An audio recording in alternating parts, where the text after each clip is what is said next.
So we are back with episode number 3. And today we are talking about how the education has evolved over the period of time. So we'll be having different perspectives being shared by 3 different members today. So, firstly, before we begin, as to what education was back then to now what education is, I would just like each one of you to give a small introduction about yourself so that our audience can get enlightened about what you guys do and what you feel about education as a journey. So, firstly, we'll begin with Rekha. Yeah, hi, I'm Rekha. I am the BDE with igebra. All right, Akriti.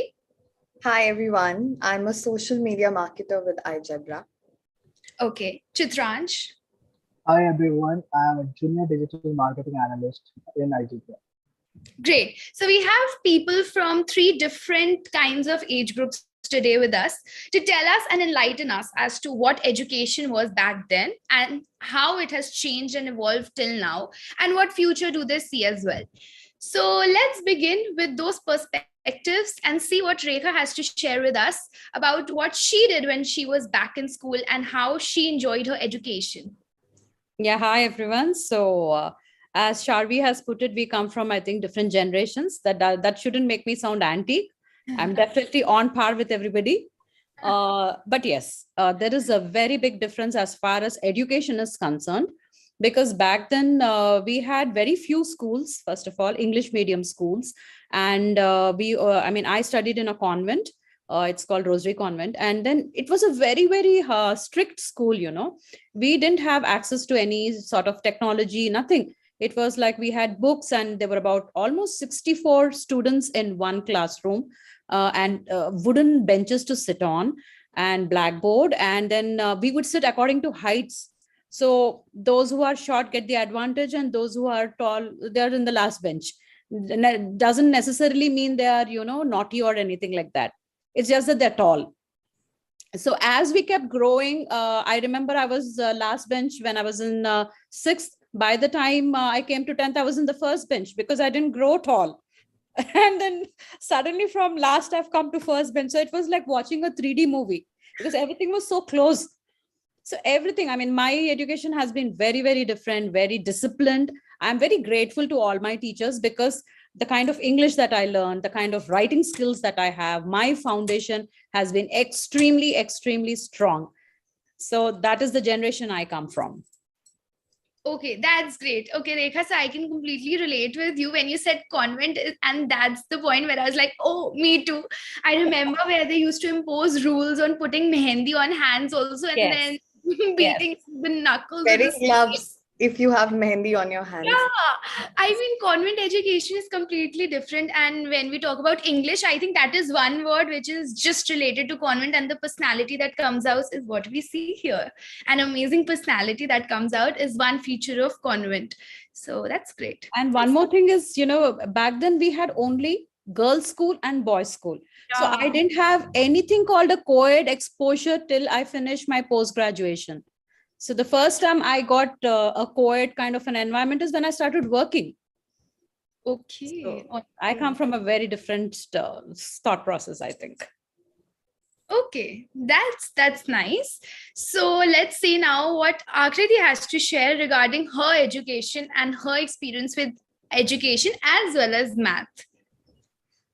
So basically, let me give you an outline to which year I belong so that everyone will resonate.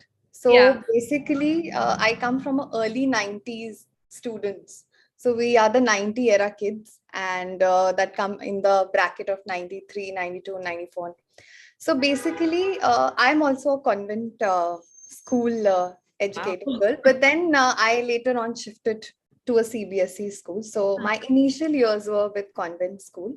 So I clearly remember when I was studying in the convent, it was a co-educated school. So boys and girls, all of us were together. But yes, I remember that in those days, we do not have smart classes. And by the time I went to I started studying in class 9th, we got smart classes in our classroom. So LED installer was there. Then there was a projector in the room, and we were very excited about it because till 8th we had absolutely very, uh, what do you say? A very traditional method of blackboard and chalk learning. But then now suddenly there was a projector in the room, and from 9th onwards we have a computer in our class also.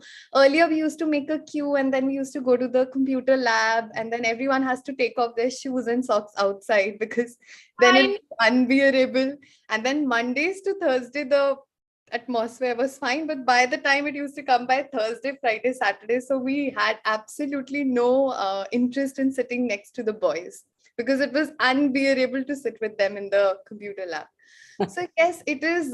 It's very dynamic. Now I see kids with iPads in their house, in their hands. Since they can even start to speak, they know actually how to use a mobile phone, iPad. I remember I received a mobile phone when I was in class 11th. So my I got, friends had I it. got my mobile after I got married. Okay. I remember my friends had it from class 9th and 10th, but I think I got it from class 11. But nowadays, I believe because the parents really need to get hold of the child, so they have to give a mobile phone by the time they're almost maybe 10 years old. So definitely there are some pros and cons. The education system has also evolved. We did a lot of bookish learning. By the time we kind of graduated, we were inclined more towards the practical exposure. Yeah. Nowadays the education has completely evolved. Yeah. Mathematics, I never thought we can do something like robot. It is a very new and alien word for me because when we were studying we had like a teacher writing tables on the board, and then we have to mug them up, and there was no I would say there was no unique way of teaching. We were just following the traditional manner how we used to learn tables. So it's very beautiful. The kids are extremely smart. I believe they are like, it's truly said they're a generation ahead. And yes, let's ask about the same from Chitransh. I guess he will have a lot of things to add on. Yeah, definitely. Let's see now what Chitransh has to add, because I think I come from late 90s. So this mobile phone I received in sixth, guys, because my parents wanted to know where I am. That was the thing. Only the button phone used to work like pretty well. But now I don't think there's life without internet. It's like nothing. I wanted to know where my husband was, so I took a mobile phone. Everyone has different perspectives for the mobile phone also. Yeah. Let's see now, Chitransh, what was your perspective with the mobile phone also? We would like to know. Okay, so what I think, like early in my time, I have saw that uh, kids are studying by sitting on the floor, having a traditional format of blackboard and chalk. They used to carry a sheet of clothes on which they can put it on the floor and sit and take the classes. Then it changed to the classroom classes. Sometimes we used to get to the playground where we used to sit inside the floor below Yeah. tree, below the trees, and we need to take the education properly. But when it gets converted into classroom classes, we sit inside a classroom where we haven't learned the bookish languages. There were like less practical knowledge, right? So, and after that, it came upon online classes. Like we Yeah. used to connect on virtual platforms. We used to see that the people are getting connected at same platform, and teacher is giving them tasks. They are submitting and uploading the things on Google Drive. So I have seen these are the things how the education has been changing from last like mid of 19. I am from mid of 19. I got cell phone in class 10 when I was in class 10, and because I was so much excited to have a cell phone, that's why I got a cell phone. And yeah, as Akilti said that yes, robot. Yes, previously we used to see like the shapes and size, the patterns which we see in the comic characters. But with the help of robot, we can create it. Like not only with the pencil and paper, we can create it math, like putting the logic of maths and writing the codes and the format. and it can be converted. So this now kids are using cell phones to study. They do not need book. If you give me book, or if you give a book to a kid, he will just rotate it, see all the angles, how it is looking, the drawing. He will not read it. But if you give them a mobile phone, they will watch educational videos, entertainment videos, and they used to learn it for a longer time. So now the education has been evolved to a practical learning, and there are lot many things which are going to come and on the upcoming future as well. Like they will be learned, there will be, I think, no classroom. There will only virtual platforms. People can sit anywhere, like on a terrace, on a beach, on a holiday destination. They can attend the classes. They can submit. No, there will be no use of pen and paper. So that will be pretty much interesting. That creates the curiosity inside the kids, right? And very So soon we are going to have those things, I feel. yeah, We are yeah, already yeah. heading there. We are already heading there. Yes, that's Yeah. what I'm trying. I mean to say that. Like now, I think the education is going to be completely practical learning, like how things happen, so that we do not need to mug up the things. Kids do not need to mug up nowadays. They need to understand the concept. And Kids are like, I want to add on here. See, Hmm. it is all about everybody has potential. It is the exposure that you get. I Right. have a father who is like in his late 70s. And initially, when he got this gadget like a mobile phone, he was very much confused and rigid with it. Now Hmm. he is a pro. Okay. So what I'm trying to say is if we get the right exposure, True. it is never too late to learn. Right. And we should never think that, this is not for me, this is for this generation. Right. As long as the brain is functioning, we have the potential to learn. Yeah.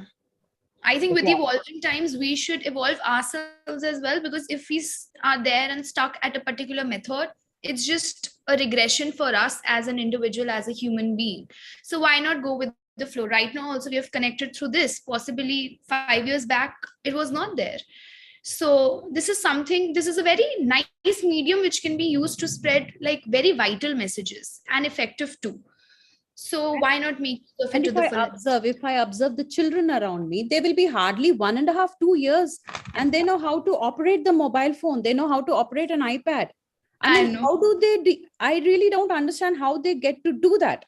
So, Yeah. which means we are really a very, very superior species as humans. True. Given an opportunity, we can just grasp like that. I will like to add one point to it.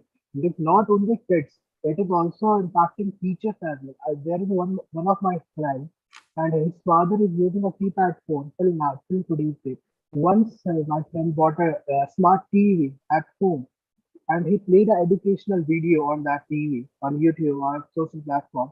And his father was so interested that ignited by his father to teach their kid, that their students, like his father is a tuition teacher, and he started teaching with an online platform, like with the help of the technology. Like he just removed the patterns, like how the techniques that he used to teach with a pen and a paper. So it's not only impacting kids, it is impacting teachers as well. They are also liking it. Yes, yes. And I think after the pandemic, most of Yeah. the teachers who didn't even touch a computer, now they were equipped to go online and Yes. teach and take classes. So maybe initially they had hiccups, but look at the revolution, look at how they've evolved in the last 2 years. Now everybody is tech savvy. Definitely. Even Like, yeah. mothers have learned how to put the children in front of the system, how to operate the systems for them. And also Everybody has get evolved in homeworks the last online. 2 years. Yes. Everyone. Yeah. Because Even the also grandparents are learning everything from their Yes. grandchild. exactly. Like we are into it, since we are forced into it, now people do it. Otherwise, possibly we wouldn't have. So Correct. that's what we're trying to communicate here with our education, with our math classes, as to how we inculcate creative thinking along with the normal concepts, which is a very important factor, because all of us today need that plus factor within us. So, defining about the plus factor, Akriti, what future do you see of this particular evolution?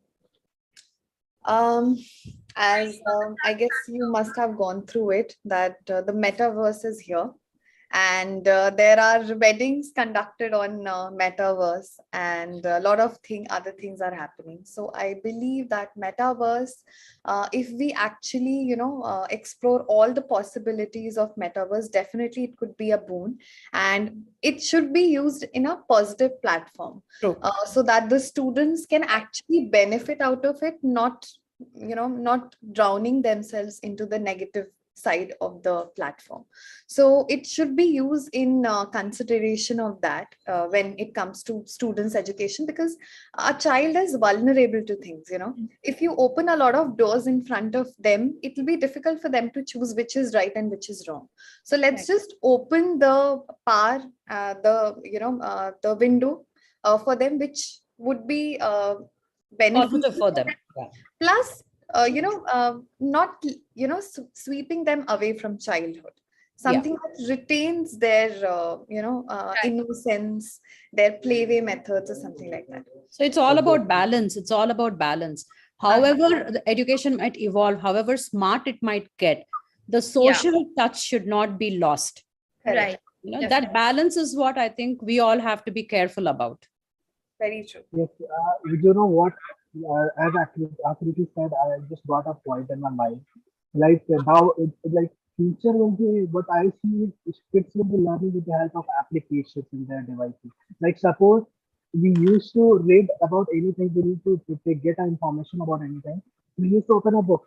Now there are applications like AR applications. They can scan the images, the things about which they need information, and once the data which they are getting, that is getting uh, like if it is coming up in the screen, all the informations are being displayed on the screen, so they Correct. can just learn it in an So interactive way. there is a flip side to this, because then there won't be any proactiveness. This might push them towards laziness as well. Oh, everything is available, I can just Yes, Google and get it. yes, So Right. we have to have the balance where they have to be inquisitive, they have to be proactive. They should know Right. discovery, the joys of discovery. Now everything is being served in a plate and being presented. True. True. yes, That's what, true. yeah, I that's agree. what we are discussing. Like, everything has a bane and a boon. So Yeah. it's in our hands what we need to choose. And if it's not used in the proper way, it can be hazardous and it can be so Yes. toxic for any individual for that matter. Be it me, be it you, be it any person from any generation. So that's what we've been discussing. And giving the right part to the children is what adults do. And that's what we also wish to aspire and give a message to all our audience out there, that how it's very important to make use of the technology in the right way. Everything has a proportion, as all of you mentioned, everything has a balance to be used, and it's our duty not to let their childhood sweep away, but at the same time making them intellectual as well as emotionally intelligent is also very important for any personality to develop. So with this, any last words, guys? Anything you would wish Let to the add, old and the or new, let the old and the new go hand in hand. okay, Let's nice. embrace Wisdom, the new wisdom ones, and not energy. letting go of the old ones. Yes. Nice. True. Good modification. Okay, guys, thank you so much. So we'll be coming back with another episode, so our audience can stay tuned with us. And in case if they want to share anything with us, they can put it in the comment section or DM us or message us, and we'll get back to you. So thank you so much and see you soon. Bye, everyone. Bye Bye. bye. Bye Thank bye. you.